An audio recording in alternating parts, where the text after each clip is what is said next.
اعوذ باللہ من الشیطان الرجیم بسم اللہ الرحمن الرحیم رب اشرح لی صدری ویسر لی امری واحلل عقدۃ من لسانی یفقہوا قولی رب یسر ولا تعسر وتمم بالخیر آمین یا رب العالمین۔ عربی کا معلم حصہ چہارم میں چلتے ہیں آج کے سبق کی طرف، اور آج کے سبق میں ذکر کیے جانے والے کنسیپٹس اور ایکسرسائزز کو اچھی طرح سمجھنے کی کوشش کرتے ہیں۔ عربی کا معلم حصہ چہارم میں ہمارا آج کا سبق ہے الدرس التاسع والاربعون، یعنی 49واں سبق، لیسن نمبر 49، اور اس سبق کا عنوان ہے الحروف۔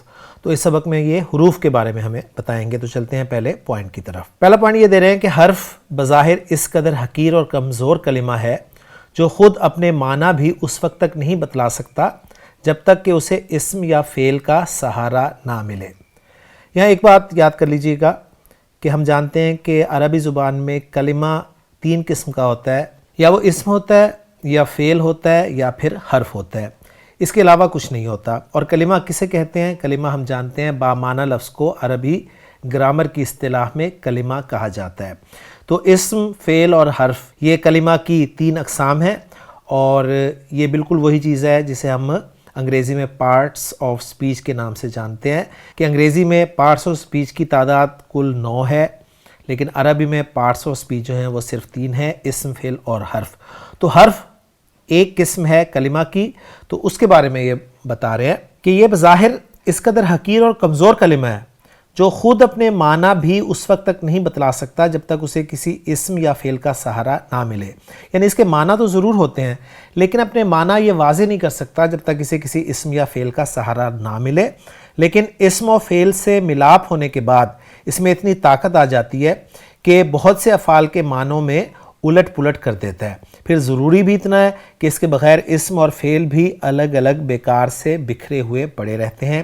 اس لیے اس حقیر چیز کی جانب خاص توجہ دینے کی ضرورت ہے۔ تو بہت اچھا تعارف کروایا ہے مولوی عبدالستار خان صاحب نے حرف کا۔ چلتے ہیں دوسرے پوائنٹ کی طرف۔ دوسرا پوائنٹ دے رہے ہیں کہ وہ حروف جو معنی دار الفاظ ہیں حروف المعانی کہلاتے ہیں، اور حروف الہجا الف، با، تا وغیرہ جن سے الفاظ بنائے جاتے ہیں ان کو حروف المبانی یعنی بنیادی حروف کہتے ہیں۔ اس سبق میں صرف حروف المعانی سے بحث ہوگی۔ تیسرا پوائنٹ ہے کہ حروف المعانی سب مبنی ہوتے ہیں، اور ان کی تعداد عربی میں 80 سے زیادہ نہیں ہے۔ تو بڑا اہم پوائنٹ ہمارے سامنے آیا جی کہ یہ جو جتنے بھی حروف ہیں یہ سب کے سب مبنی ہوتے ہیں، اور ان کی تعداد کے بارے میں بتایا جا رہا ہے کہ ان کی تعداد عربی میں 80 سے زیادہ نہیں ہے۔ تو 80 کے قریب آپ کو اگر حروف یاد ہو جائیں تو آپ عربی گرامر کا ایک حصہ صحیح طرح قابو میں کر سکتے ہیں۔ یعنی عربی کے 3 حصے کر دیے جائیں عربی گرامر کے، ایک حصہ اسم پر مشتمل ہوگا، ایک فعل پر اور ایک حرف پر۔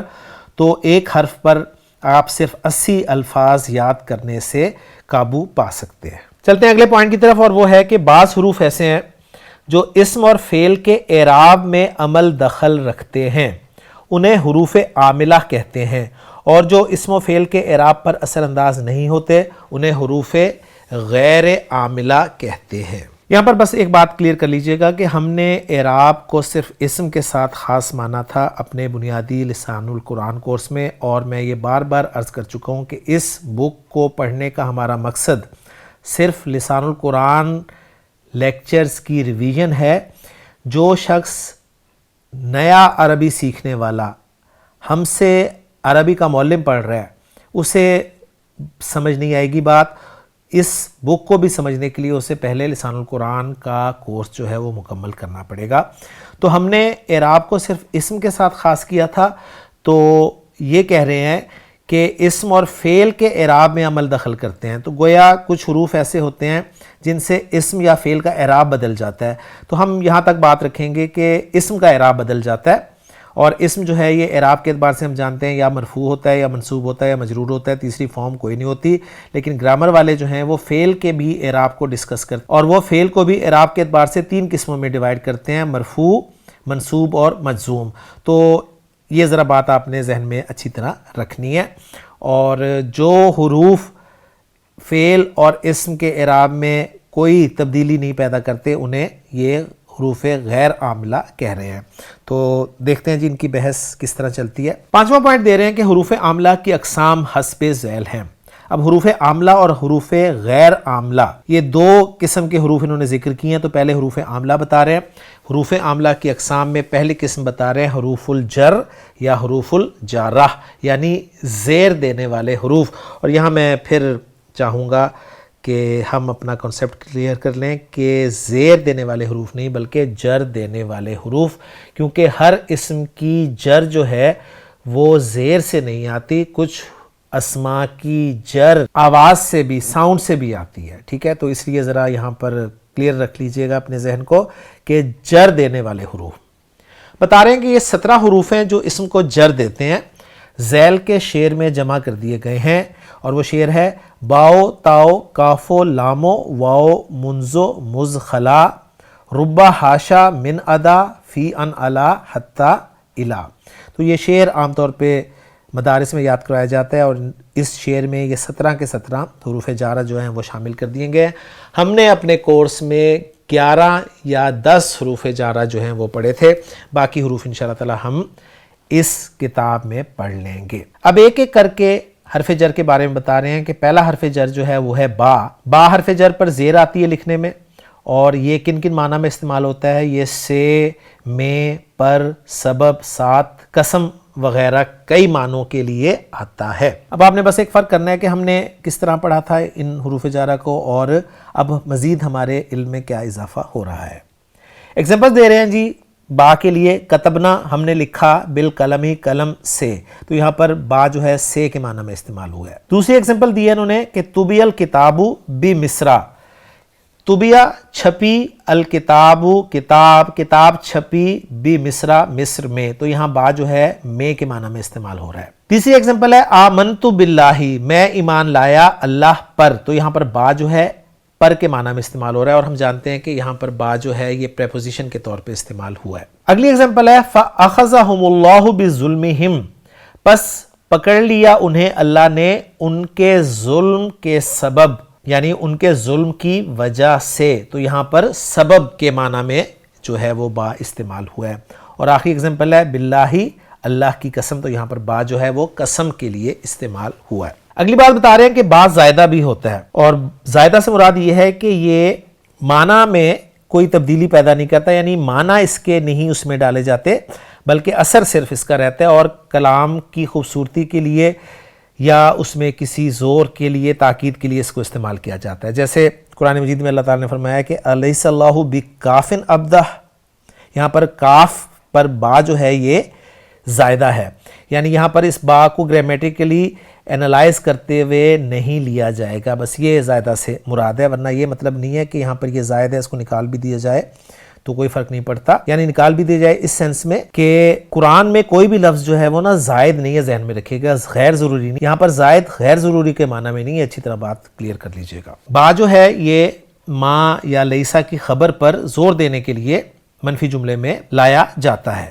اس کے بعد بتا رہے ہیں کہ تعدیہ یعنی فعل لازم کو متعدی بنانے کے لیے بھی آتا ہے. ہم جانتے ہیں کہ فعل دو قسم کا ہوتا ہے، ایک لازم ہوتا ہے، ایک متعدی ہوتا ہے. لازم وہ ہوتا ہے فعل جس کے لیے مفعول کی ضرورت نہیں ہوتی، اور متعدی فعل وہ ہوتا ہے جس کے لیے مفعول جو ہے وہ آیا کرتا ہے. کسی لازم فعل کو آپ متعدی بنانا چاہتے ہیں تو اس کا ایک طریقہ یہ ہے کہ حرف جر با کو استعمال کر لیا جائے. جیسے ذہبہ کے معنی ہوتے ہیں جانا، لیکن ذہبہ کے ساتھ جب با کی پریپوزیشن استعمال کر لی جائے تو ذہبہ بھی کے معنی ہو جاتے ہیں لے جانا.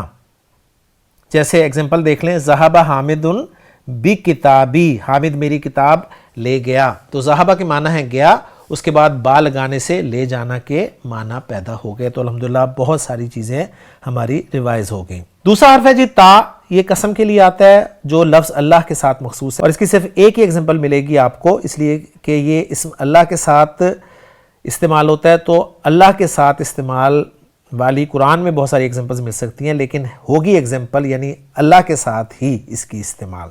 تو سورہ یوسف میں اللہ تعالیٰ نے فرمایا کہ تاللہ لقد آثرک اللہ علینا، اللہ کی قسم اللہ نے تمہیں ہم پر فضیلت دی ہے. تیسرا حرف جر ہے کاف، جو کہ تشبیہ کے لیے آتا ہے، اور اس کی ایگزامپل دی ہے العلم کالنوری، علم روشنی کی مانند ہے، یعنی کالنوری روشنی کی طرح، روشنی کی مانند، روشنی جیسا. اس کے بعد چوتھا حرف ہے لی یا لا، یعنی لام ہے، ایکچولی لام ہے، یہ لام پر زیر بھی آتی ہے یا لام پہ زبر بھی آتی ہے. زیر کب آتی ہے اور زبر کب آتی ہے اس کو ذرا سمجھ لیں. زیر آتی ہے لام پر جب وہ اسم ظاہر کے ساتھ استعمال ہوتا ہے، اور زبر اس وقت آتی ہے جب وہ اسم ضمیر کے ساتھ استعمال ہوتا ہے سوائے یائے متکلم کے. اب اسم ضمیر اور اسم ظاہر کا فرق آپ جانتے ہیں کہ اسم ضمیر جسے ہم پروناؤن کہتے ہیں، تو جو اسم ضمیر نہ ہو وہ آپ کا اسم ظاہر ہوگا. یہ اچھی طرح ذہن میں رکھ لیجئے گا. یہ لام جو ہے گرامر کی اصطلاح میں لام جارہ بھی کہلاتا ہے، اور اس کے معنی جو ہیں وہ انہوں نے لکھے ہیں واسطے، طرف، وقت، کو، کا، کی یا کے. جیسے للہ اللہ کے واسطے، للہ اللہ کے واسطے. وجہت وجہی للذی فطر السماوات والارض. اگلی ایگزامپل دی ہے قوموا لقدوم الاستاذی. قوموا کھڑے ہو جاؤ، لقدوم الاستاذی استاد کے آنے کے وقت. تو یہاں پر لام جو ہے وقت کے معنی میں استعمال ہوا ہے. قلت لزیدن، میں نے زید کو کہا، میں نے زید سے کہا یا زید کو کہا. ھذا الکتاب لخالدن، یہ کتاب خالد کی ہے، یہ کتاب خالد کی ہے. اور بتا رہے کہ ضمیر پر لام مفتوح ہوتا ہے، یعنی ضمیر پر لام جو ہے یہ زبر کے ساتھ آتا ہے، جیسے لہو اور لکم وغیرہ. امید ہے بات آپ کو کلیئر ہو گئی ہوگی. چلتے ہیں اگلے حرف جر کی طرف، وہ ہے پانچواں واو. قسم کے لیے آتا ہے واللہ ورب الکعبۃ والشمس والقمر، یعنی اللہ کی قسم، کعبہ کے رب کی قسم، سورج کی قسم اور چاند کی قسم. کبھی واو یہ بتا رہے ہیں ربا کے معنی میں آتا ہے، یعنی بہتیرے یا باز، اور اس کو واو ربا کہتے ہیں. جس طرح واو جو ہے کبھی اور کے معنی میں بھی آتا ہے نا، تو اس واو کو ہم واو عاطفہ کہتے ہیں، اور جو ربا کے معنی میں آتا ہے اس کو واو ربا کہتے ہیں. اور اس کی ایگزامپل انہوں نے شعر کی صورت میں دی ہے کہ وہ بلدتن لیس بہا انیس الا الیعافر و الا العیس. اور تنبیہ نمبر 1 دے رہے ہیں کہ واو عاطفہ بامانہ اور، یعنی اور کے معنی میں جو واو استعمال ہوتا ہے نا اس کو واو عاطفہ کا کہتے ہیں. اور یہ کثیر الاستعمال ہے، یعنی بہت زیادہ استعمال ہوتا ہے، لیکن وہ غیر عاملہ ہے، یعنی عمل نہیں کرتا، وہ اسم کے اعراب میں کسی طرح کی تبدیلی پیدا نہیں کرتا. چھٹا جو حرف ہے حرف جر وہ ہے ربا، اور اس کا معنی ہے جی باز یا بہتیرے. اس کے بعد عموماً نکرہ موصوفہ آیا کرتا ہے. نکرہ موصوفہ سے مراد ہے کہ ایک ایسا اسم جو کہ نکرہ ہو اور موصوف بن کر آیا ہو. جیسے ایگزامپل ہے کہ ربا رجل کریم لقیتہ، بہتیرے شریف آدمیوں سے میں نے ملاقات کی. تو ربا جو ہے یہ حرف جر ہے، جس کی وجہ سے رجل جو ہے یہ مجرور ہوا، اور رجل کا لفظ جو ہے یہ موصوف بن رہا ہے، نکرہ ہے، اس لیے کہ اس کی صفت آگے کریم آ رہی ہے. ٹھیک ہے، تو بات آپ کو نکرہ موصوفہ کی بھی سمجھ آ گئی ہوگی. کبھی نکرہ غیر موصوفہ بھی آ جاتا ہے. ربا اشارتن ابلغ من العبارتی. ساتواں اور آٹھواں حرف جر جو ہے وہ ہے مز اور منزو. یہ دونوں جو ہیں یہ سے کے لیے استعمال ہوتے ہیں، جیسے انگریزی میں سنس اور فار استعمال کرتے ہیں، بالکل انہی معنی میں استعمال ہوتے ہیں یہ. اور یہ دونوں لفظ عرصہ بتانے کے لیے آتے ہیں، جیسے ما رأیتہ، میں نے اسے نہیں دیکھا، مز یا منزو یوم الجمعاتی، جمعے کے دن سے. نواں حرف جر جو ہے وہ ہے من. یہ سے، میں سے، بعض یا بسبب کے معنی میں استعمال ہوتا ہے.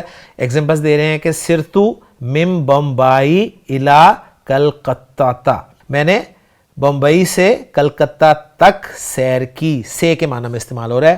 خذ من الصندوق ما شئت، خذ لے لے، من الصندوق صندوق میں سے، ما شئت جو تو چاہے. اگلی ایگزامپل قرآن مجید میں سے فمنکم کافرن ومنکم مومنون، یعنی بعضکم کافرن، تم میں سے بعض کافر ہیں، وبعضکم مؤمنون، اور بعض مومن ہیں. اور سورہ تغابن کی آیت کا یہ حصہ ہے. اگلی ایگزامپل ہے مما، جو کہ من اور ما کا مجموعہ ہے، اور مما خطیئاتہم اغرقوا، سورہ نوح میں سے یہ حصہ لے کر آئے ہیں، جس کا ترجمہ ہے کہ وہ اپنی خطاؤں کے سبب غرق کر دیے گئے. تو یہاں پر من جو ہے یہ سبب بتانے کے لیے استعمال ہوا ہے، اس لیے اس کو من سببیہ بھی کہا جاتا ہے. اور یہاں پر جو ما ہے من کے بعد یہ ما زائدہ ہے، یعنی یہ خوبصورتی کے لیے استعمال ہوا ہے، تاکید کے لیے استعمال ہوا ہے. اگلی بات بتا رہے ہیں کہ من زائدہ بھی ہوتا ہے، اکثر نفی اور استفہام کے بعد زائد ہوتا ہے. یہ ذرا پوائنٹ اچھی طرح نوٹ کر لیجیے گا کہ من بھی زائدہ استعمال ہوتا ہے، لیکن اکثر نفی اور استفہام کے بعد جو ہے زائدہ استعمال ہوتا ہے، جیسے ما لنا من شفیع، ہمارے لیے کوئی سفارش کرنے والا نہیں ہے، ہل لکم من نصیر، کیا تمہارا کوئی مددگار ہے۔ ایکچولی یہ میں آپ کو مزید کلیئر کر دوں کہ کسی نکرہ اسم کو مزید نکرہ کرنے کے لیے من کا استعمال کیا جاتا ہے، یعنی من جو ہے کسی نکرہ اسم پر استعمال ہوتا ہے جس سے اس نکرہ میں مزید عموم پیدا ہو جاتا ہے۔ اس کے بعد 10واں حرف جر ہے جی فی۔ فی میں، بارے میں اور بسبب ان معنی میں استعمال ہوتا ہے، جیسے ایگزامپل دے رہے ہیں کہ الکتاب فی الدرجی، درج جو ہے میز کا خانہ جسے ہم دراز کہتے ہیں، اور اس کی جمع ادراج استعمال ہوتی ہے افعال کے وزن پہ، تو الکتاب فی الدرجی، کتاب دراز میں ہے۔ تکلم زید فی اخیہ، زید نے اپنے بھائی کے بارے میں بات کی۔ دخلت امرأۃ النار فی ہرۃ، ایک عورت ایک بلی کی وجہ سے، بلی کے سبب دوزخ میں داخل ہوئی۔ تو الحمدللہ مزید انفارمیشن ہمارے سامنے عربی کے معلم حصہ چہاروں میں آ رہی ہے۔ 11واں حرف جر جو ہے وہ ہے ان، جو کہ سے یا طرف سے کے معنی میں استعمال ہوتا ہے، جیسے خرجت عن البلدی، میں شہر سے باہر نکلا۔ آتیتہ الدراہم، میں نے اسے درہم دیے، ان زیدن، زید کی طرف سے۔ یا روی الحدیث عن انس، حدیث روایت کی گئی انس رضی اللہ تعالی عنہ کی طرف سے۔ 12واں حرف جر ہے علی، جو کہ پر یعنی آن، ایٹ یا باوجود کے معنی میں استعمال ہوتا ہے، جیسے ایگزامپل دی ہے انہوں نے اجلس علی الکرسی، کرسی پر بیٹھ، اور قرآن کی ایگزامپل ہے کہ ان ربک لذو مغفرۃ للناس علی ظلمہم، کہ بے شک تیرا رب لوگوں کے لیے صاحب مغفرت ہے باوجود ان کے ظلم یعنی گناہ کے، تو یہاں پر باوجود کے معنی میں استعمال ہوا ہے علی۔ 13واں حرف جر ہے جی الی، جو کہ تک یا طرف کے معنی میں استعمال ہوتا ہے، اور اس کی ایگزامپل دی ہے سافرت من الہند، میں نے سفر کیا ہند سے، الی مکہ، مکہ تک، اور توجہت الی الکعبۃ، میں نے توجہ کی کعبہ کی طرف، میں نے کعبہ کی طرف منہ پھیرا۔ 14واں حرف ہے جی حتی، جو کہ تک، یہاں تک کے یا تاکہ کے معنی میں استعمال ہوتا ہے۔ قرآن سے ایگزامپل سورہ قدر کی کہ حتی مطلع الفجر، فجر کے طلوع ہونے تک، اور ایگزامپل اگلی قدم الحاج، حاجی آئے، حتی المشاتی، یہاں تک کہ پیدل بھی، یعنی حاجی لوگ آگے یہاں تک کہ پیدل چلنے والے بھی، تو یہاں پر حتی جو ہے یہ یہاں تک کے معنی میں استعمال ہوا ہے۔ تنبیہ نمبر 2 دے رہے ہیں کہ دوسرے اور تیسرے معنوں میں زیادہ تر فعل پر داخل ہوتا ہے، یعنی دوسرے اور تیسرے معنی کون سے ہیں؟ یہاں تک کے اور تاکہ، ان معنی میں یہ زیادہ تر فعل پر داخل ہوتا ہے، اور اس وقت جارا نہیں ہوگا بلکہ اس وقت فعل مضارع کو یہ نصب دیتا ہے، اور اس کی ایگزامپل وہ دے رہے ہیں کہ کف ہا ہنا، ٹھہر یہاں پر، حتی یہاں تک کہ اسلیہ، میں نماز پڑھ لوں۔ فعل کے نصب اور جزم کے بارے میں ہم پڑھ چکے ہیں، مزید بھی انشاءاللہ تعالی اس کتاب میں آپ کو ان کے بارے میں بتائیں گے۔ 14 کے بعد 15واں، 16واں اور 17واں آخری 3 حروف جارہ جو ہیں حاشا، خلا اور ادا، یہ تینوں جو ہیں استثناء کے لیے آتے ہیں، اور ان تینوں کے معنی ہے سوا، یعنی یہ تینوں استثناء کے لیے استعمال ہوتے ہیں، جیسے جاء القوم، لوگ آئے، خلا زیدن، سوائے زید کے، حاشا زیدن، سوائے زید کے، ادا زیدن، سوائے زید کے، یعنی زید کے سوا سب لوگ آ گئے، تو سوا، علاوہ کے معنی میں یہ حاشا، خلا اور ادا استعمال ہوتے ہیں۔ تو الحمدللہ حروف جارہ کی بحث ہم نے مکمل کر لی، اب چلتے ہیں حروف عاملہ کی دوسری قسم کی طرف، اور وہ ہے الحروف المشبہۃ بالفعل، یعنی فعل سے مشابہت رکھنے والے حروف۔ انا، انا، کانا، لاکنہ، لیتا اور لعلہ، یہ 6 حروف انا اور اس کے اخوات بھی کہلاتے ہیں، اور حروف مشبہ بالفعل بھی کہلاتے ہیں، کیونکہ بعض باتوں میں فعل سے مشابہت رکھتے ہیں، فعل کی مانند یہ بھی ثلاثی اور رباعی ہوتے ہیں، اور آخر میں ان پر بھی فتحہ آتا ہے، جیسے انا اور انا تو فرہ اور فرہ سے بالکل مشابہ ہیں، جبکہ لیتا بالکل لیسا کے جیسا ہے۔ تو حروف مشبہ بالفعل یہ 6 ہیں جی، جنہیں انا و اخواتہا بھی کہا جاتا ہے، اور انہیں حروف مشبہ بالفعل کیوں کہا جاتا ہے؟ یہ فعل کے مشابہ ہوتے ہیں، کس طرح؟ پروننسیشن میں بھی ہو سکتے ہیں اور حروف کی تعداد میں بھی ہو سکتے ہیں۔ پوائنٹ بتا رہے ہیں کہ تم نے سبق 25 اور 37 میں پڑھا ہے کہ یہ حروف جملہ اسمیہ پہ داخل ہوتے ہیں اور مبتدا کو نصب دیتے ہیں، تو ہم ان کے بارے میں پڑھ چکے ہیں کہ یہ 6 حروف جو ہیں جنہیں حروف مشبہ بالفعل یا انا و اخواتھا کہا جاتا ہے، ان 6 کے 6 کا کام یہ ہے کہ جملہ اسمیہ کے شروع میں آتے ہیں، اور ان کی وجہ سے جملہ اسمیہ کا مبتدا جو ہے وہ نصب میں چلا جاتا ہے، منصوب ہو جاتا ہے، اور خبر جو ہے بدستور مرفوع رہتی ہے۔ اب ان 6 حروف کے بارے میں کچھ ہمیں مزید بتا رہے ہیں کہ پہلا حرف جو ہے وہ انا، یہ ہمیشہ صدر کلام میں یعنی کلام کے شروع میں آتا ہے، جیسے ان ربک لغفور الرحیم، مگر قالا اور اس کے مشتقات کے بعد کلام کے درمیان آ جاتا ہے، یعنی انا جو ہے ہمیشہ جملے کے شروع میں آئے گا، لیکن جب قالا آ جاتا ہے یا قالا کے مشتقات، یعنی مشتقات سے مراد قالا کا کوئی بھی صیغہ آ جائے تو اس کے بعد یہ کلام کے درمیان میں بھی آ جاتا ہے، جیسے قالا انہ یقول انہا بقرۃ صفراء، تو قالا کے بعد دیکھیں انا آ گیا، اور یقولو کے بعد قالا کے بعد انا مفتوحہ کبھی نہیں آتا، یہ اچھی طرح نوٹ کر لیجئے، اور یہ خاص طور پر یاد رکھنے کی بات ہے۔ اگلی بات بتا رہے ہیں کہ علمہ اور شاہدہ کے بعد عموماً انا مفتوحہ آیا کرتا ہے، لیکن خاص مقامات میں انا مکسورہ بھی آ جاتا ہے، اور سورہ المنافقون کی ایگزامپل انہوں نے دی ہے آیت کا ریفرنس کہ واللہ یعلم انک لرسولہ واللہ یشہد ان المنافقین لکاذبون، تو یہاں پر یشہدو کے بعد انا آیا ہے، تو یہ میں آپ کو بس سمجھاتا چلوں کہ یہ انا یہاں پر کیوں آیا ہے۔ نوٹ کر لیجئے گا کہ انا جو ہے اس کی خبر پر کبھی بھی لام داخل نہیں ہوتا، ٹھیک ہے، یعنی ہم جانتے ہیں کہ انا کی خبر پر لام داخل ہو جاتا ہے مزید زور کے لیے، لیکن انا کی خبر پر لام داخل نہیں کیا جاتا۔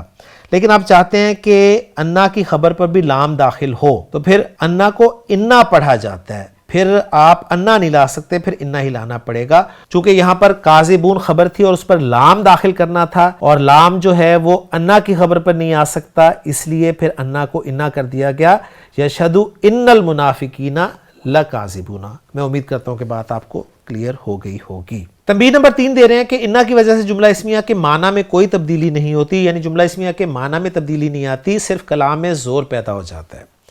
انا زیدن حاضرن کے معنی وہی ہیں جو زیدن حاضرن کے معنی ہیں، تو معنی میں تبدیلی تو پیدا نہیں ہوئی، لیکن ظاہر بات ہے جب کلام میں تاکید پیدا ہو گئی ہے تو معنی میں بھی ہونی تو چاہیے اصولاً۔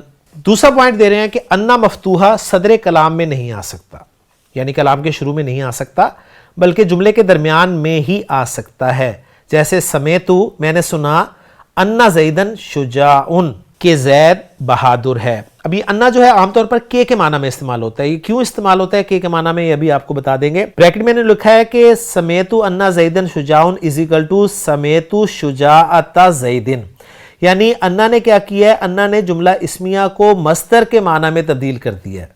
مصدری معنی سے کیا مراد ہے دیکھیں ذرا تھوڑا سا غور کریں، سمیتو میں نے سنا انا کے زید بہادر ہے، یعنی زید کی بہادری، اب یہ زید کی بہادری زید کا بہادر ہونا، میں نے زید کا بہادر ہونا سنا، یعنی میں نے زید کی بہادری سنی، تو یہ پھر مصدری معنی میں تبدیل کر دیتا ہے۔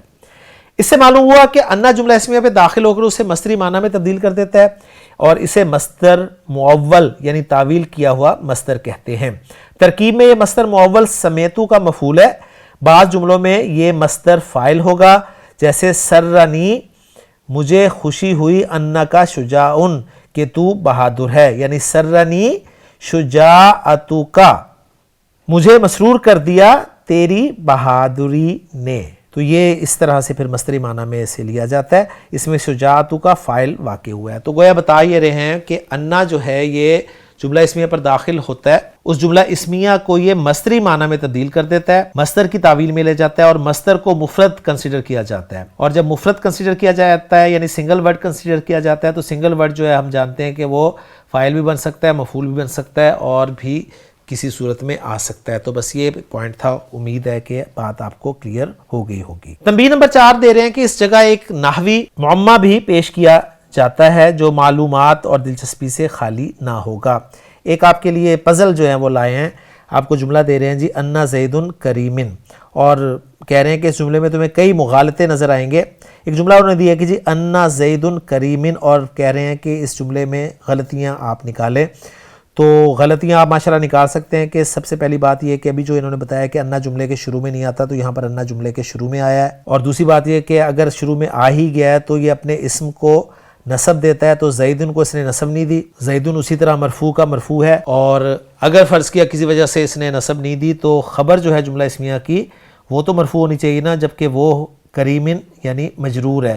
تو یہ 3 قسم کی غلطیاں اس میں آپ کو نظر آ رہی ہیں، تو یہی وہ بتا رہے ہیں کہ اس جملے میں تمہیں کئی مغالطے نظر آئیں گے۔ اول یہ کہ جملے کے شروع میں انا مفتوحہ آ گیا ہے، دوم یہ کہ انا کے بعد اس کو نصب پڑھنا چاہیے مگر یہاں رفع ہے، اور سوم یہ کہ کریمن کو رفع کی بجائے جر آیا ہے۔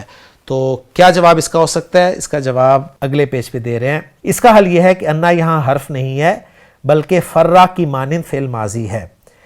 انہیں حروف مشبہ بالفعل کیوں کہتے ہیں؟ کہ یہ فعل کی مانند ہوتے ہیں نا، جس طرح فرہ فعل ہے تو اس طرح انا فعل ہو گیا۔ تو یہاں پر انا جو ہے یہ فعل استعمال ہوا ہے، انا حرف از حروف مشبہ بالفعل کے طور پہ استعمال نہیں ہوا۔ اصل میں یہ تھا انانا، اور اس کے معنی ہوتے ہیں آواز نکالنا، اور آواز کس کی نکالنا؟ یعنی کراہنے کی آواز نکالنا۔ تو انانا جو کہ انا بن گیا، یہ فعل استعمال ہوا، فعل کے بعد زید جو ہے اس کا فاعل ہے، تو ترجمہ ہوگا انا زیدن، زید نے کراہنے کی آواز نکالی، یعنی زید کراہا، اس لیے زید مرفوع ہے۔ اور کریمن جو ہے یہ ایک اسم نہیں ہے بلکہ کاف حرف جر اور ریم جس کے معنی ہرن کے ہوتے ہیں اس کا مجموعہ ہے، تو ہرن جیسی، ہرن کی مانند۔ تو اس جملے کا ترجمہ بنتا ہے کہ زید نے ہرن جیسی کراہنے کی آواز نکالی۔ تو یہ ایک پزل تھا آپ کے لیے دلچسپ، اور میں امید کرتا ہوں کہ آپ کو پسند آیا ہوگا۔ اگلا پوائنٹ دے رہے ہیں کہ یاد رکھو کہ کبھی انا اور انا کو مخفف یعنی ساکن کر کے ان اور ان بولتے ہیں، یعنی انا میں نون مشدد کی بجائے ان نون ساکن بولا جاتا ہے ان، اور انا کو ان بولا جاتا ہے۔ اس وقت ان شرطیہ اور ان نافیہ اور ان مخففہ کو ممتاز کرنے کے لیے خبر پر لام تاکید یعنی لام لگا دیا جاتا ہے۔ یہ ذرا پوائنٹ سمجھ لیں، بڑا اہم پوائنٹ ہے۔ یہ کہہ رہے ہیں کہ بعض اوقات انا اور انا کو ساکن کر کے ان اور ان بولتے ہیں۔ جب انا کو ساکن کریں گے تو وہ ان ہو جائے گا، اور ان جو ہے پھر ان شرطیہ اور ان نافیہ سے مکس ہو جائے گا۔ تو فرق کیسے ہوگا؟ فرق یہ ہوگا کہ پھر جو انا کا مخفف ان ہے اس کو ممتاز کرنے کے لیے، اس کا فرق کرنے کے لیے پھر خبر پر لام تاکید لازمی لگایا جاتا ہے۔ اور مزید بتا رہے ہیں کہ اس وقت کبھی وہ اپنے اسم کو نصب دیتا ہے اور کبھی بے عمل کر دیا جاتا ہے، یعنی اس صورت میں کبھی یہ عامل ہوتا ہے اور کبھی عامل نہیں ہوتا۔ جیسے اگزامپل دیکھیں، ان زیدن یا زیدن لعالمن، لیکن ان مخففہ کا عمل کہیں ظاہر نہیں ہوتا، جبکہ ان مخففہ کے بارے میں بتا رہے ہیں کہ اس کا عمل کہیں بھی ظاہر نہیں ہوتا۔ جیسے علمت ان زیدن عالمن، میں نے جانا کہ زید عالم ہے، اور بتا یہ رہے ہیں کہ ان کی خبر پر لام نہیں لگایا جاتا، اور ہم پڑھ چکے ہیں پہلے، میں نے آپ کو بتایا تھا کہ انا کی خبر پر زور دینے کے لیے لام کو نہیں استعمال کیا جاتا۔ اگلا اہم پوائنٹ دے رہے ہیں کہ انا اور انا ہمیشہ اسم پر داخل ہوتے ہیں، مگر تخفیف کے بعد یعنی شد ان کی ہٹ جائے یعنی سکون کے بعد یہ فعل پر بھی داخل ہو سکتے ہیں۔ ان مخففہ، اب یہ مخففہ کیا مطلب ہے؟ یعنی شد لگی ہو تو اس کو ہم کہیں گے کہ یہ مثقلہ ہے، اور اگر شد ہٹا دے تو وہ مخففہ بن جائے گا۔ تو ان مخففہ اکثر کانا اور زنا اور ان کے مشتقات پہ داخل ہوتا ہے۔ ان کانت لکبیرتن اور ان ظنو کا لمن الکاذبین ایگزامپل دی ہوئی ہیں، اور بتا رہے ہیں کہ دیکھو خبر پر لام تاکید لگا ہوا ہے۔ اور ان مخففہ کے بعد فعل مضارع پر سین یا سوفہ اور ماضی پر قد لگا دیا جاتا ہے، تاکہ ان ناصبہ، ایک ان ناصبہ ہوتا ہے نا جو فعل کو نصب دیتا ہے ان کے متعلق مضارع کو، اس سے یہ فرق ہو جائے۔ جیسے قرآن مجید میں اللہ تعالیٰ نے فرمایا ہے کہ علم ان سیکون منکم مرضا، علمہ اس نے جان لیا ان کے سیکون منکم مرضا، تم میں سے بعض بیمار ہوں گے، سورہ مزمل کی آیت کا ریفرنس دیا ہے۔ اور دوسری اگزامپل سورہ جن کی آیت کے ریفرنس کے ساتھ کہ لیعلم ان قد ابلغوا رسالات ربہم، تاکہ وہ جان لے کہ انہوں نے اپنے رب کے پیغامات پہنچا دیے ہیں۔ تو بہت اہم پوائنٹ تھا جی، یہ اچھی طرح دیکھ لیں۔ میں ایک مرتبہ پھر اس پوائنٹ کو پڑھ دیتا ہوں۔ بتا رہے ہیں کہ انا اور انا ہمیشہ اسم پر داخل ہوتے ہیں، مگر تخفیف کے بعد فعل پر بھی داخل ہو سکتے ہیں۔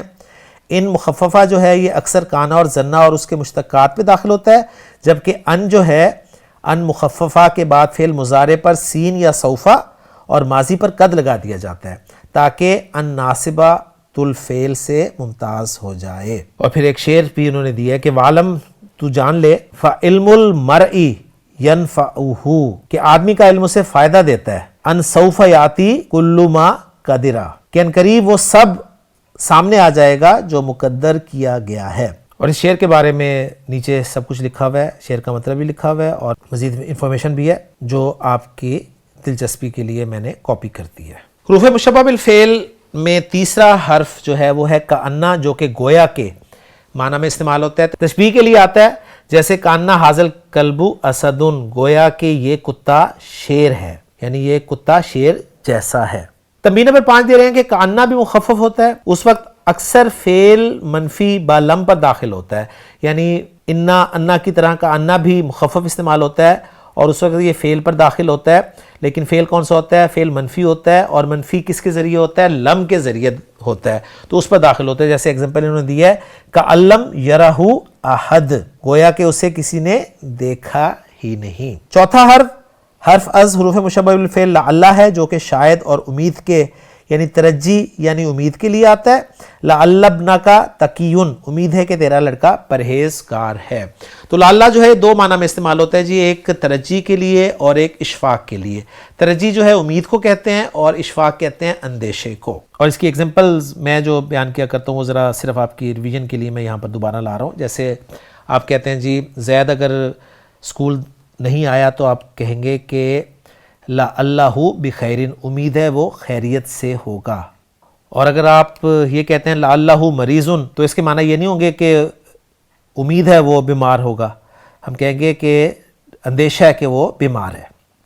تو یہ پھر کانٹیکسٹ سے پتہ چلتا ہے کہاں پر یہ امید کے لیے آ رہا ہے اور کہاں پر یہ اندیشے کے لیے آ رہا ہے. پانچواں حرف جو ہے وہ ہے لیتا، کاش کے، تمنا یعنی آرزو کے لیے آتا ہے.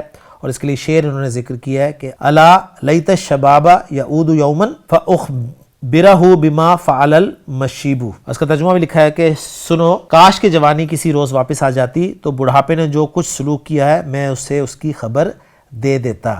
اس عبارت میں شباب جو ہے وہ کہہ رہے ہیں کہ لیتا کا اسم ہے اور یعود یومن کا جملہ اس کی خبر ہے. فاخبرہ تمنی کے جواب میں آیا ہے اس لیے منصوب ہے، اور آئندہ نصب الفعل کے بیان میں اس کی تفصیل آئے گی تو یہ بتا دیں گے آپ کو آگے. یہ فا کی وجہ سے اخبرو جو ہے اخبرہ کیوں ہو گیا. چھٹا اور آخری حرف حروف مشبہ بالفعل کا لاکنہ ہے، لیکن استدراک کے لیے آتا ہے، یعنی پہلی بات سے سامع کے دل میں جو وہم پیدا ہو جاتا ہے اسے دور کرنے کے لیے.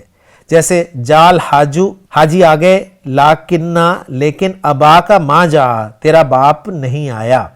یعنی جال حاجو کہنے سے خیال ہوتا تھا کہ اس کا باپ بھی آ گیا ہے، لاکنہ اور اگلا جملہ بولنے سے وہ خیال جاتا رہا. تنبیہ نمبر 6 دے رہے ہیں کہ لاکنہ بھی مخفف ہوتا ہے اس وقت فعل پر بھی داخل ہوتا ہے اور غیر عاملہ ہو جاتا ہے. اور اس کی ایگزامپل دی ہے قرآن مجید سے کہ الا انہم ہم المفسدون ولکن لا یشعرون، سنو بے شک وہی فسادی ہیں لیکن وہ اپنے اس گناہ کا بھی احساس نہیں رکھتے. سورۃ البقرہ سے آیت کا ریفرنس دیا ہے.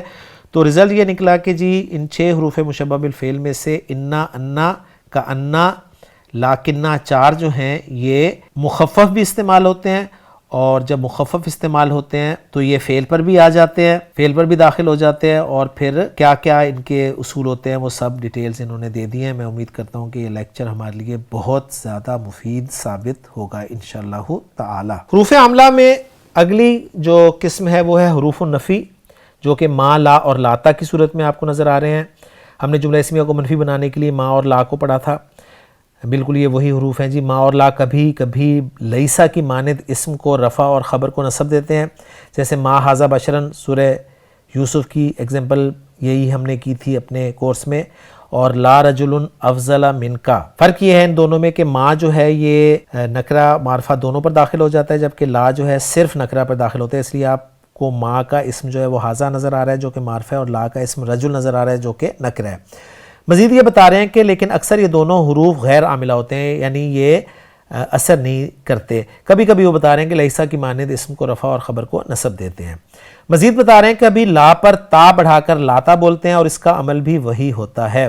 اور قرآن میں اس کی ایک ایگزامپل ہے کہ لا تحینا مناسن، اس میں اسم محذوف ہوتا ہے، اس کا یہ شرط ہے، اور ہینا اس کی خبر ہے جو کہ منصوب ہے. اصل میں جملہ کیا تھا؟ اصل میں تھا لا تلحینو ہینا مناسن، یہ وقت چھٹکارے کا وقت نہیں ہے.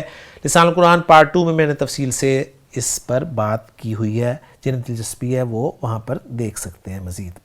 تمرین نمبر 7 ہے کہ تم نے سبق میں پڑھا ہے کہ لم، لما اور لن سے بھی نفی کے معنی پیدا ہوتے ہیں مگر وہ فعل مضارع کے ساتھ مخصوص ہیں، اور اگلے سبق میں پڑھو گے کہ ان بھی کبھی حرف نفی ہوتا ہے، تو یہ جب پڑھیں گے تو اس وقت انشاءاللہ تعالی ہم دیکھ لیں گے۔ تمرین نمبر 8 دے رہے ہیں کہ لا تو ہمیشہ حرف نفی رہتا ہے، لیکن ما جو ہے یہ اکثر اوقات اسم بھی سمجھا جاتا ہے، یعنی ما اب ہم نے حرف کے طور پہ پڑھا ہے نا، لیکن بتا رہے ہیں کہ ما جو ہے کبھی کبھی اسم بھی استعمال ہوتا ہے، اور اس وقت اس کی کئی قسمیں ہو جاتی ہیں، جیسے ما استفہام کے لیے بھی آتا ہے، ہم جانتے ہیں کیا کس چیز کے معنی میں استعمال ہوتا ہے، ٹھیک ہے نا، ما ہاذا یہ کیا ہے۔ اس طرح ما جو ہے موصولہ کے لیے بھی استعمال ہوتا ہے، یعنی جو جس کے لیے استعمال ہوتا ہے، اور ما ظرفیہ بھی ہوتا ہے، یعنی جب تک کے معنی میں استعمال ہوتا ہے۔ ایک ما مصدریہ بھی ہوتا ہے جسے حروف میں شمار کیا جاتا ہے، اور اس کے لیے وہ کہہ رہے ہیں اگلے سبق میں فقرہ 5 دیکھو، تو اگلے سبق میں جائیں گے تو ما مصدریہ کو بھی ہم انشاءاللہ تعالی تفصیل سے دیکھ لیں گے۔ حروف عاملہ میں اگلی قسم جو ہے وہ ہے لا لنفی الجنس، یعنی جنس کی نفی کے لیے، اور بتا رہے ہیں کہ یہ لا صرف نکرہ اسم پر داخل ہوتا ہے، اس کو نصب دیتا ہے۔ لا رجل فی الدار، گھر میں کوئی بھی آدمی نہیں ہے۔ لا خیر فی مال البخیل لنفسہ، بخیل کے مال میں خود اس کے لیے کسی قسم کی بھلائی نہیں ہے۔ لا حول ولا قوت الا باللہ، کوئی طاقت نہیں اور کوئی قوت نہیں مگر اللہ کے ذریعے۔ تو لا نفی جنس، لا ریب فیہ، بہترین ایگزامپل اس کی قرآن کی آپ یاد رکھ سکتے ہیں۔ اگلی قسم ہے حروف عاملہ کی، حروف ندا، پکارنے کے حروف، اور یہ یا، ایا، حیا، ای اور آ ہیں۔ ہم نے ان میں سے صرف ایک یا کو پڑھا ہوا ہے اپنے لسان القرآن کورس میں، تو مزید آپ کو بتایا گیا ہے کہ کل یہ 5 حروف ہیں جن میں سے 4 آپ کے لیے نئے آئے ہیں۔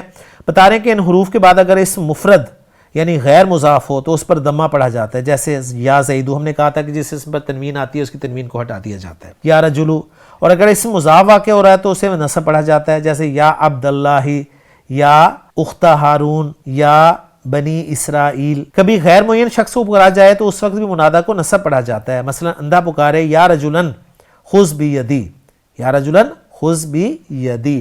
تو حروف ندا کے بارے میں اہم انفارمیشن ہمارے سامنے آئی ہے۔ مزید بتا رہے ہیں کہ حروف ندا میں یا کثیر الاستعمال ہے، جس کو ہم نے پڑھا لسان القرآن کورس میں، جو منادہ قریب و بعید دونوں کے لیے استعمال ہوتا ہے۔ ایا اور حیا بعید کے لیے، اور ای اور آ قریب کے لیے مخصوص ہیں۔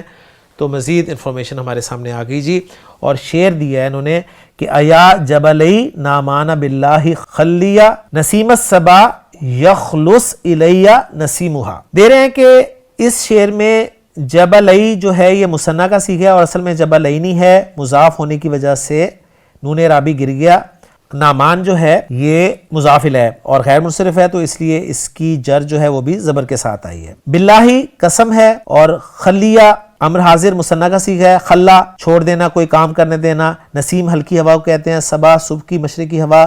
خلص یخلص الیہ پہنچنا کے معنی میں، اور یہاں پر یخلص مجزوم ہے کیونکہ امر کے جواب میں آیا ہے، اور شعر کے معنی یہ ہیں کہ اے نامان کے 2 پہاڑوں، اللہ کے لیے نسیم صبا کو چھوڑ دو کہ اس کی خوشگوار ہوا مجھ تک پہنچ جائے۔ اور اس کے بعد ایک اور شعر ہے کہ اجارتنا انا مقیمان ہا ہنا، یعنی اے ہماری پڑوسن تجھے معلوم ہو جائے کہ ہم دونوں یہاں مقیم ہیں۔ جارہ جار کی مؤنث ہے، اور جار جو ہے پڑوسی کے لیے عربی زبان میں لفظ استعمال ہوتا ہے، اور منادہ مضاف ہونے کی وجہ سے منصوب ہے۔ اجارتنا اے ہماری پڑوسن، انا مقیمان ہا ہنا تجھے معلوم ہو جائے کہ ہم دونوں یہاں مقیم ہیں۔ اب اصل کانٹیکسٹ ہمارے سامنے نہیں ہے، تو اس لیے میں اس شعر پر بات نہیں کر سکتا مزید۔ تمرین نمبر 9 دے رہے ہیں کہ حروف ندا کے بعد حروف اجاب یعنی جواب دینے کے حروف کا ذکر مناسب تھا، مگر وہ غیر عاملہ ہیں، اس لیے ان کا بیان اگلے سبق میں حروف غیر عاملہ کے ساتھ ہوگا۔ حروف عاملہ میں اگلی قسم جو ہے حروف کی وہ ہے الحروف الناصبۃ المضارعہ، ان، لن، کئی اور اذن یا اذن۔ یہ چاروں حروف فعل مضارع میں داخل ہوتے ہیں اور اسے نصب دیتے ہیں۔ اب یہ فعل کو بھی جو ہے وہ اعراب کے حوالے سے ٹریٹ کریں گے، ذہن میں رکھیے گا۔ اور ایگزامپل دے رہے ہیں کہ احسبو میں گمان کرتا ہوں، ان تذهب اليوم الى لاہور کہ تو آج لاہور جائے گا۔ لن نصبر علی طعام واحد ہم ہرگز ایک ہی کھانے پر صبر نہیں کریں گے۔ تعلمت القرآن میں نے قرآن سیکھا، کئی عمل بہ تاکہ میں اس پر عمل کروں۔ اذن تفلحا تب تو فلاح پا جائے گا۔ ان حروف کا ذکر کچھ سبق 4:20 میں ہو چکا ہے، مزید تفصیل آئندہ اعراب الفعل کے بیان میں لکھی جائے گی، تو انشاءاللہ تعالی مزید تفصیل ہم دیکھ لیں گے اسی سبق میں۔ صرف آپ یہ یاد رکھ لیں کہ ان، لن، کئی اور اذن یہ وہ حروف ہیں جو فعل مضارع سے پہلے آتے ہیں اور ان کی وجہ سے فعل مضارع ہماری اصطلاح کے مطابق خفیف اور ان کی اصطلاح کے مطابق منصوب ہو جاتا ہے. اور وہ کیا طریقہ کار ہے؟ وہ یہ ہے کہ جو 5 سیغے ہیں جن کے آخر میں پیش آتی ہے وہ پیش زبر سے تبدیل ہو جاتی ہے. آنی اونا اینا والے سیغوں کا نون رابی جو ہے وہ ڈراپ ہو جاتا ہے اور جمع مؤنث کے 2 سیغے ایز اٹ از رہتے ہیں. تنبیہ نمبر 10 دے رہے ہیں کہ ان کو ان مصدریہ کہتے ہیں کیونکہ یہ مضارع کو مصدری معنی میں تبدیل کر دیتا ہے. اس کے بارے میں ہم جان چکے ہیں، پڑھ چکے ہیں. جیسے اگزامپل دی ہے کہ احبو ان تقرأ کے معنی ہوں گے کہ احبو قراءتک، میں تیرا پڑھنا پسند کرتا ہوں. تو ان کی وجہ سے تقرأ جو ہے یہ ایک تو خفیف یا منصوب ہوا ہے اور فعل جو ہے مضارع مصدری معنی میں تبدیل ہو گیا، یعنی تیرا پڑھنا. تو میں تیرا پڑھنا پسند کرتا ہوں. اور یہ ان تقرأ مصدر معول جو ہے یہ احبو کے لیے مفعول بہ واقع ہوگا. حروف عاملہ کی آخری قسم جو ہے وہ ہے الحروف الجازمۃ المضارع، لم، لما، لام الامر، لا، نہیں اور ان. یہ حروف مضارع کو جزم دیتے ہیں، ہمارے مطابق فعل مضارع کو اخف کرتے ہیں. جیسے اگزامپل لم یذهب وہ نہیں گیا، لما یذهب وہ اب تک نہیں گیا، لی یذهب اسے جانا چاہیے، لا تذهب تو مت جا، ان تذهب اذهب اگر تو جائے گا تو میں جاؤں گا. اور بتا رہے ہیں کہ ان حروف کا بیان سبق 20 میں مفصل ہو چکا ہے، آئندہ بھی اعراب الفعل میں ہوگا. تو الحمدللہ یہ سب ہم پڑھ چکے ہیں تفصیل سے. مزید ان حروف کے بارے میں ہمیں آئندہ اسباق میں بتائیں گے. تمرین نمبر 11 دے رہے ہیں کہ ان جو ہے یہ اگر حرف شرط ہے، 2 جملوں پر داخل ہوتا ہے. پہلے جملے کو شرط اور دوسرے کو جزا کہتے ہیں. ان پر واو لگایا جائے تو اس کے معنی ہوتے ہیں اگرچہ. اس وقت اس کے بعد 2 جملوں کی ضرورت نہیں ہوتی بلکہ اس سے پیشتر ایک جملہ آ جاتا ہے. جیسے سأذهب إلى المدرسة میں اسکول جاؤں گا، وَإِن لا تذهب اگرچہ تو نہ جائے. اس معنی کے لیے ولو بھی استعمال کرتے ہیں مگر وہ ماضی کے لیے آتا ہے. ذهبت إلى المدرسة ولو لم تذهب میں تو مدرسہ گیا اگرچہ تو نہ گیا. تو بہت اہم پوائنٹ تھا جسے نوٹ کر لیں کہ ان شرطیہ جو ہے یہ 2 جملوں کے ساتھ استعمال ہوتا ہے، شرط اور جواب شرط کے ساتھ. لیکن ان کے ساتھ اگر واو شروع میں لگ جائے تو یہ بن جاتا ہے وَإِن، اور وَإِن کے معنی ہوتے ہیں اگرچہ، اور اس وقت اس کے ساتھ ایک ہی جملہ استعمال ہوتا ہے. تنبیہ نمبر 12 ہمیں بتا رہے ہیں کہ مذکورہ 7 قسمیں حروف عاملہ کی ہیں. حروف غیر عاملہ کا بیان اگلے سبق میں ہوگا. تو الحمدللہ جی ہمارا سبق نمبر 49 الحمدللہ حروف پر مشتمل بہت دلچسپ سبق مکمل ہو گیا. الحمدللہ ثم الحمدللہ. اللہ تعالیٰ کا شکر ہے کہ اللہ تعالیٰ نے ہمیں عربی کا معلم حصہ چہارم کا 49واں سبق بھی مکمل کرنے کی توفیق عطا فرمائی. الحمدللہ عربی کا معلم حصہ چہارم کا آج کا سبق ہمارا مکمل ہو گیا. انشاءاللہ تعالیٰ اگلے لیکچر میں نئے سبق کے ساتھ آپ سے ملاقات ہوگی. سبحانک اللہم و بحمدک اشہد ان لا الہ الا انت استغفرک و اتوب الیک.